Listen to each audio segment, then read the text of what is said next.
Welcome to Lifestyle Solopreneur, the community for entrepreneurs who put lifestyle first. Join your host, Flavia Barris, as she interviews successful lifestyle solopreneurs and shares ideas to help you find the perfect balance between lifestyle, business, and self. Flavia is an attorney, marketing expert, and founder of several online academies. She's been featured in major media, including BBC World News, The Wall Street Journal, The New York Post, ESPN Television, and more. Join us for this episode of Lifestyle Solopreneur.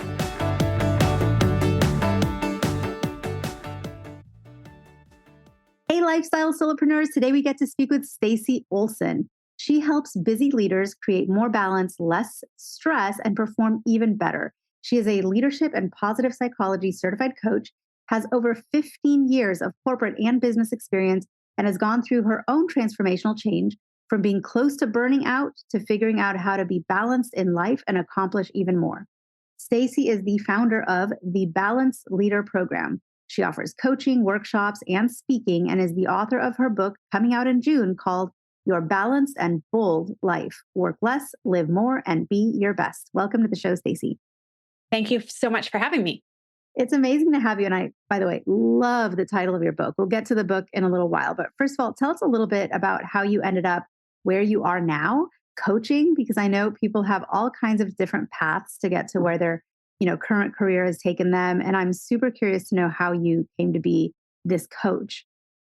All right. It starts back where you said, back in my corporate career, I was burning out, learned while I was in it how to work considerably less hours and perform better and all that while I was still in my demanding career. And then when I left my corporate career, I was really fascinated by the question of how do we be our best, even with all the demands and expectations coming at us. And that is what really guided when I started my business and getting into coaching and speaking, was helping people who struggled with some of the things that I used to, and helping people create that path so that they can also be more balanced and less stressed out and things. And when I did start my business, I was naively surprised by how many people told me, you have to hustle and you have to work super hard and don't spend time with your family. Get your husband to take the kids to activities. Stop volunteering for at least 2 or 3 years till your business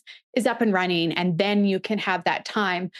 And that really surprised me, just how I always thought it was a corporate thing. And it surprised me how much that was in entrepreneur side of things as well. And so from day one, I've been very intentional to design my business in a way that set me up to grow and coach and scale with clients, but do it in a way that had the balance I wanted in my life and what that looks like. And so have been very intentional with that. And that really is a big part of writing the book, is to help others with that as well. And I find that's the crux of it, because entrepreneurs, especially entrepreneurs who left a full-time job of some kind, so they were working for an employer, someone else dictated their schedule likely, and they're like, I'm going to start my own business because then that way I can work a lot less and be more fulfilled and have more, balance in my life. And then these entrepreneurs, they start a business and pretty soon they're working twice the number of hours. I'm exaggerating maybe just a little bit, but working even harder than they work for an employer. Not everyone, being your own boss is fine, but not everyone is a nice boss to themselves. And also, entrepreneurs tend to wear a lot of hats, especially at the beginning. So I do think it's a recipe for burnout. How do you help people through this process and changing their mindset so that they can not fall into that same burnout that so many do? Yes. So one is shifting the underlying belief that we need to work harder to be successful. And that's a path you can choose, but there's a lot of research and high performance practices out there that show that when we work less and we feel better, we perform better. And so that's one thing to help, is shifting that belief and understanding that we can be more effective when we do. And when we do keep boundaries, not only do we have space and time for the other important areas of our life, which is super important, it's that we also take care of our energy and what we need. And I talk about in the book that boundaries are really to protect your time and energy. And when we feel better, we perform better. We think more clearly, we're more focused and productive. We show up with people in a better way. I'm a far better coach with my clients when I feel better. And so just understanding that's an important part of our process. And then the other key thing is also we think, like you said, you wear a lot of hats in your business. And I think that's one thing that surprised me is, oh, wow, I'm IT and marketing and HR and all these different hats where I used to be able to just call someone to do those things for me. So it can be, if you're not intentional about your time and your focus, it can be very easy to end up with a whole bunch of things on your mile long to-do list and taking on too much. And so one thing, and I talk about in the book, is actually carving out your personal time first. Because what that will do, again, it won't just give you the time and energy for other important areas of your life, is you will make better decisions how you spend your time in your day and what you say yes and no to. And not just saying yes to all the opportunities, it's what really are the higher leverage opportunities for you as an entrepreneur. And I talk about how you change the question, you change the game you're playing. So for me, it is always, how do I grow my business and have the balance I want in my life and feel the way I want? And that is the game I am playing. And so all my choices come from that place where if I was just asking myself, how do I grow my business? I might end up with a whole bunch of things that then leave me feeling overwhelmed and spread thin and not really moving forward the things that do matter most. Shifting that belief about what's possible and that there is that path where we can be happier, balanced, and successful. And then keeping those boundaries, understanding you'll make better decisions with your time. And then another key part of that is learning how to stress less and calm your busy mind. That's been a big thing for me that I learned after my corporate career and has really served me well as a business owner, is how to not let the overwhelm or the stress of things take over. Because then like I talk about in the book, a lot of times I'd be sitting at my desk before I learned this, I'd be overwhelmed with everything to do and I wasn't getting done the thing I needed to get done. So learning how to manage your stress and be more calm as you navigate your different priorities and challenges in your day. And so for you, what were some of the surprising things when you became a coach slash consultant working in this world? Because you used to be in more corporate and business, and now you're an entrepreneur. Was there anything that surprised you about this new life? You've done this for a while now, but I'm sure at the beginning there were some things that were not what you expected. A few things. One, like I said, I was surprised just how much people struggled with the hustle mentality and working harder and harder to be successful, whether you were corporate, whether you were an entrepreneur. So I think that just surprised me because I coach people who are still in corporate and I also coach business owners and entrepreneurs. And I was surprised just how much people struggle with a lot of the same things and that they might have different circumstances and stuff, but a lot of the same challenges were there for people, whether it was confidence or overwhelm or how they wanted to feel. That was something that was surprising to me. Another thing that was surprising to me is early on in my business, I got into the online space. So I do coaching for people, but I also have some online courses and programs. And for me, that was surprising just how much went into doing that, where I thought, oh, you just create some free thing and you send it out to people and they sign up. And it surprised me that there's more to that to make it successful and set it up for success. So that was a big thing that surprised me. And then one other thing that I found quite surprising is just there was this message of that the only way your business will be successful is if you make it number one. And that kind of ties to the first thing I shared, but I was just surprised how much that came up and how that was the messages from whether it was other coaches I had who are helping me with it, or even people who I was coaching that wanted help with that, where there's just this mentality that the only way to be successful if your business is number one. And for me, my business was never going to be number one, for me. So it was really, how do we succeed in a way that you, it's not one or the other. It's like, how can you have the time and space for what's important to you and excel and grow in your business as well? And there's a lot of people listening who want to be coaches and consultants, and they have a valuable skill to offer. They would love to find clients so they could, leave their corporate job, start their own business, share their expertise, but they don't have any idea how are they going to find clients, right? Like, how do I find clients who want to learn from me, who I can coach, whom I can teach and mentor? And so for you, what was that path like from you left a job in corporate America and then you went off on your own, started your own business doing the coaching and the consulting? How did you obtain those clients and what would you recommend? And maybe you made mistakes. So what would you recommend to someone else who's starting out? Yeah, great question. So, how I really got my clients was from putting myself out there. And I think that's something where I just wanted to send the email and people would sign up, realizing that, oh no, I had to be more present. I had to reach out to people. And I think it's important to find, that would be my advice, is to find what feels right for you, whoever is listening, because I don't think there's one way to do it. But it was really putting myself out there saying, this is my business. Like, I remember right when I started and I had my website set out, and then I was posting it on LinkedIn and sending it out to all my friends and former coworkers to let them know I started a business and had a website. And I probably spent a week, I don't want to send this out and let people know, and what will they think? And just so letting go of that, what will people think? And just trusting yourself to go, okay, I'm going to put myself out here. I'm going to have the boldness and the courage to do it. And that's really where, at least early on in my business, a lot of my clients came from, just letting people know this is what I do. This is how I can help people, and having conversations with them. If somebody says, hey, I'm curious about working together, having that conversation with them, knowing they might choose whether they want to do it or not, and not being attached to the outcome. I think that was a big learning for me, is that, let's say someone decided that they didn't want to work with me. What did I do? What did I do wrong? And I had to learn to quiet that voice and just be like, okay, what can I learn from this? What can help me for next time? So it was a lot of trial and error and just putting myself out there and learning as I go.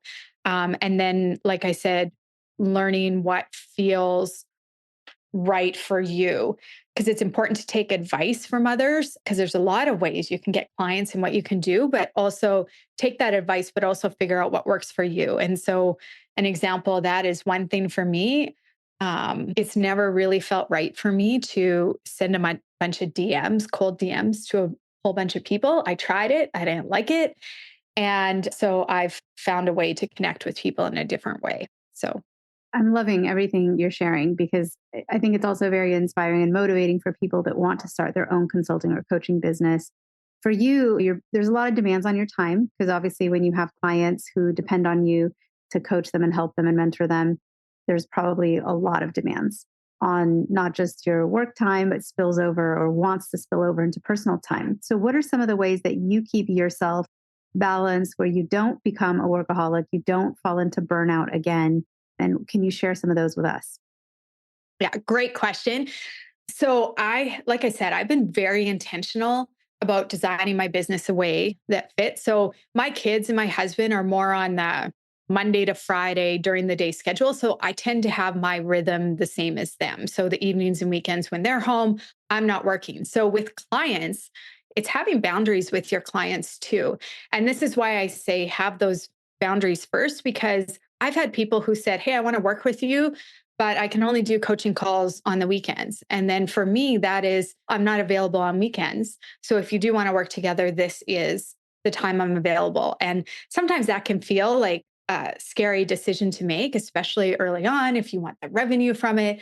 But it's really letting your values and having those boundaries, figuring out what that is for you, and then let that guide what you say yes or what you say no to for clients. And so having boundaries has been really great for me to stay the course and focus my time and energy. And it, like I said, it helps make better decisions on what I choose to work on and what I don't. Taking care of myself is an important part of my day. So I go for a walk a day. I take breaks when I need. I have an end time in my workday, even though I have my own business. If I didn't have a husband or kids and I was on my own, I might be more flexible with my hours. But I have an end time in the day because when you don't have an end time, it's very easy for the work to spill over. And I still a lot of days get done and go, oh, I should keep working on that. And it's no, take the time and energy because I know I'm more focused and productive the next day when I do that. So, having some boundaries, knowing what's important to you and what your values are and what leaves you feeling good, and just start giving yourself permission to put more of that into your day. Because I think the trap that people can fall into is, oh, I'll take a break when I hit that revenue goal or when I finish this project. But there's always going to be more to do. There's always going to be other projects to do. And so weave that more into your day to day. So again, I go for a walk. I take some time in the morning just for me to meditate and calm my mind. I take breaks in my day and have that end time, which helps me stay the course and take care of myself as I go through it. I just love that clients are like, hey, let's give up Saturday mornings to do this. And you're like, no, I don't do that. Mhm. But that's what you're coaching them to do, is to set more boundaries and to maintain some more space in their own calendar. And so you're leading by example. Absolutely. I don't do that. And I'll train and teach you not to do that either, not to just give up your weekend time for Yeah. something that you could conceivably fit in during something that would make more sense as a work schedule. And can I just add one thing to that? Sure. Most of the time, 9 out of 10 times, people go, okay, I can work with your schedule. Right. And so we think that we have to accommodate. And it's usually if you just say, hey, this is when I can, I'd love to work with you. Most of the time, people have been like, okay, then I'll schedule it when works for you. No, it's great. In my line of work, I'm a lawyer. I do real estate deals. I'm hired on occasion to be the negotiator, right? And so if a client were to say, hey, can we renegotiate your fee? Can you do this for less?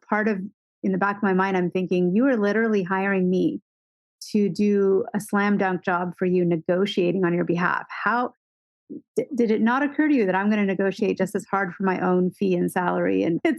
But that's just the thinking in the head, right? And I think for you, leading by example, by helping your clients see that, look, it is not impossible to set boundaries and to tell somebody, I'm just not available at that time. So I think that's just great. What would you say to someone who either is looking for the kind of leadership and coaching that you offer, which is to help people through their own transformational changes from burning out to leading a more balanced, successful work life? For people who are seeking that out, how can they find you and where can they learn more about what you offer? So they can go to my website, which is staceyolson.ca. I also really suggest get the book, read the book. The book I wrote it to help people with this change and what they want to do and create it and shift that mindset and figure out what boundaries work for you and feel empowered to protect your time and energy. The book is coming out. I would get the book and read it and then go to my website and you can find other resources there. You can reach out to me. And I'd love to hear from people who are the listeners and want to know more. So we're starting something new this year. We have a gift sort of vault for all of our guests to contribute something, a resource, a tool, something to all of our listeners. It's available at podcastguestgift.com. Again, something very new we're doing starting this year. And from Stacey, she's providing a free training and resource called Set Bold Boundaries with Your Time and Communicate Them with Confidence, which, oh, I love that whole statement, everything about it. So where is your book going to be available when it comes out? Because I know that's happening soon this summer. Yes, it comes out on June 4th. And so it'll be on Amazon, any major book retailer. You can get it online and then also can go to my website and it'll be available there as well. So lots of ways to connect with Stacey. Again, staceyolson.ca, spelled STACEYOLSON.ca. Stacey, it's been so great chatting with you. Just love this conversation. It's inspiring. It's just such a good reminder of all it's not easy to have that lifestyle that you really want and aim for. It's not. It's much easier to just fall into the burnout rut and just to let things pull you in all sorts of different directions. So thank you again for being a champion, for helping people set their priorities, stick with it, and avoid burnout. Yes. Thank you so much for having me today. And I'll just add, it's not easy to do it, but it is easier than being burned out and spread thin every day. Hey everyone, thank you so much for joining us, and I hope you enjoyed the show. Don't forget to subscribe to this podcast, and if you leave a review on iTunes, I promise I will read every single review. If you know someone who makes a full-time living from part-time work, and maybe this is you, please visit lifestylesolopreneur.com to nominate a guest or to nominate yourself. Because remember this, money doesn't buy happiness. But money in the hands of a happy person, there is no greater tool. Today's episode was brought to you by the Get Shift Done program. It's a lifestyle-changing online class to help you define your business and lifestyle ambitions and to set goals in a way you've never experienced before. This class will 10x your daily productivity with methods that will blow your mind.